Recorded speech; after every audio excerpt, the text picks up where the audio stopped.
Luego de realizar la lectura a tecnologías de la palabra, en el apartado La escritura reestructura la conciencia, citaré los apartados más relevantes del texto.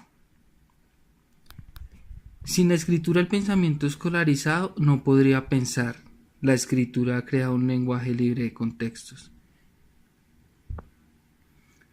La escritura, según Platón, hace decir a Sócrates en el Fedro, es inhumana al pretender establecer fuera del pensamiento lo que en realidad solo puede existir dentro de él.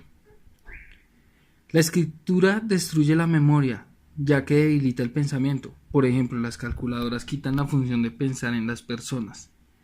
La palabra escrita no puede defenderse como si puede hacer la oralidad.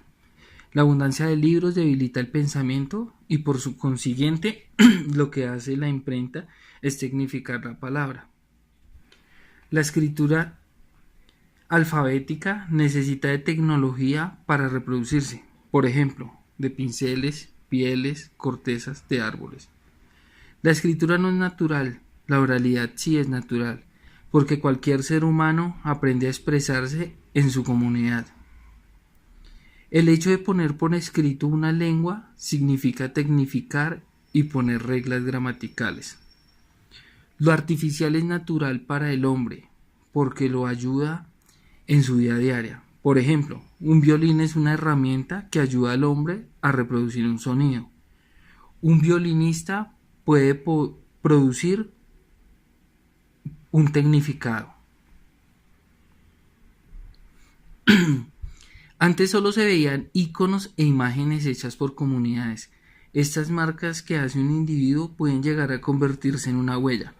Pero ¿cuándo se convierte en una escritura una huella? ¿Cuándo se desarrolla un ecosistema codificado de signos visibles por medio del cual el escritor podría determinar las palabras exactas que el lector generaría a partir del texto? Esto es lo que llamamos escritura. El sistema de escritura chino es el más complejo que el mundo ha conocido. Este se compone de dibujos estilizados y codificados de complicadas maneras. Podemos ver cómo tres personas en diferentes nacionalidades entienden los números arábigos 1, 2, 3, pero no lo entenderían en sus lenguas de origen, los unos con los otros. Un novelista nigeriano describe cómo en una aldea el único hombre que sabía leer acumulaba en su casa todo el material impreso que encontraba, periódicos, recibos, facturas, todo con el fin de poner en práctica la lectura. En la actualidad se escribía sobre pieles de animales y cortezas de árboles, pero estos materiales eran muy toscos para llevar a cabo dicha tarea. Solo hasta el siglo XI a.C.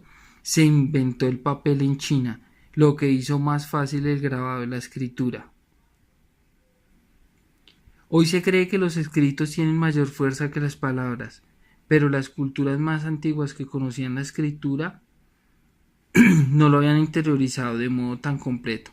A menudo consideraban lo contrario, que la palabra hablada tiene más fuerza que la escritura. Antes de que la escritura se interiorizara profundamente mediante la imprenta, la gente no tenía conciencia en qué fecha vivía. No habían periódicos o materiales fechados regularmente que dejara una huella en la memoria histórica, por lo cual no había razón alguna para que las personas quisieran saber la fecha de su nacimiento. La escritura fue inventada principalmente para elaborar algo parecido al listado, la mayor parte de la escritura más temprana que conocemos. La grafía cuneiforme de los sumerios, cuyas primeras manifestaciones son del año 3500 a.C., se utilizaban para hacer cuentas. Los pasajes bíblicos, por ejemplo, son registros escritos que nacen de una sensibilidad y tradición construidas oralmente. En las diversas grafías del mundo, los textos se leen de derecha a izquierda y de arriba a abajo, en todas formas al mismo tiempo. Los textos asimilan en el enunciado al cuerpo humano. La introducción, un concepto de cabeza, que son los capítulos, que en el latín significa cabeza del cuerpo humano, y también los pies para las notas pie de página.